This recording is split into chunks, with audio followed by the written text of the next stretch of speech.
أنس أهلا بك. أهلا بك سناء. فعلا هي صور ربما ستبقى راسخة في الأذهان مهما طال الزمان. صور توثق للحظة تاريخية تناقلتها مختلف الصحف والقنوات العالمية لجيل استثنائي حظي باستقبال استثنائي وشعبي. جيل ناشئ صنع الحدث بالأراضي الشيلية وكسب قلوب المغاربة ومعهم قلوب المشجعين من كل بقاع العالم. أبطال العالم جابوا شوارع الرباط عبر حافلة مكشوفة، تقاسموا لحظات لا تنسى مع الجماهير المغربية التي هتفت باسم كل لاعب في منتخب الشبان، دون أن ننسى الزغاريد التي كانت حاضرة بقوة. استقبال مهيب يعكس حجم الفخر والاعتزاز والفرح الذي غمر قلوب المغاربة من مختلف الأعمار. وبدوره صانع هذا الإنجاز الناخب الوطني محمد وهبي عاش أجواء مميزة في شوارع الرباط عقب هذا الإنجاز غير المسبوق في تاريخ الكرة المغربية والعربية، بعد مشوار أطاح فيه المنتخب بكبار القوم. والحديث هنا عن إسبانيا والبرازيل وكوريا والولايات المتحدة الأمريكية بالإضافة إلى فرنسا، ثم المنتخب الأرجنتيني أكثر المتوجين بالمونديال في 6 مناسبات.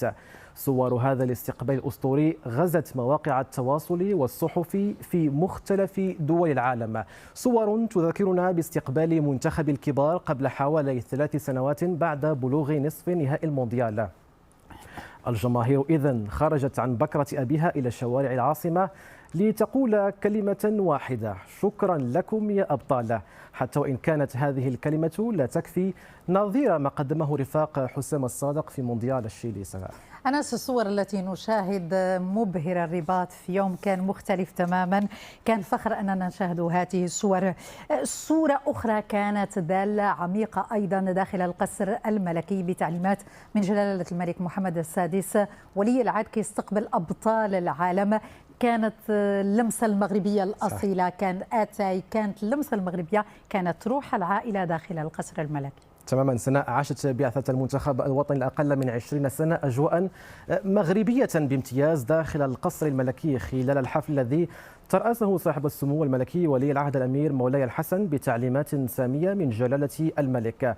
وأقيم حفل الشاي على شرف أعضاء المنتخب الوطني، حيث قدمت أطباق الحلويات المغربية التقليدية والعريقة وكؤوس الشاي التي أضفت دفئا ونكهة خاصة على الحفل. لحظات تشبه أجواء الفرح في كل بيت مغربي، حيث كان المشهد أشبه بجلسة عائلية. ارتسمت الفرحة بوضوح على وجوه اللاعبين وهم يتبادلون الابتسامات، لحظات بسيطة وأجواء مغربية خالصة لها دون شك وقع كبير على نفوس لاعبين لا يعترفون بكلمة المستحيل ولا يخشون أي خصم كيفما كانت قيمته.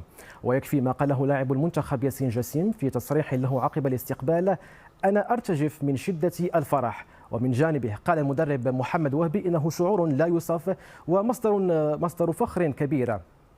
هي إذن لحظات جسدت الأصالة المغربية واختلطت فيها مشاعر الفخر وحب الوطن، لحظات ستبقى راسخة في أذهان رفاق ياسر الزبيري هداف المونديال. سلام. شكرا لك أنس فوبار على هذه الجولة في منصات التواصل الاجتماعي. بهذا نغلق ملف الظهيرة.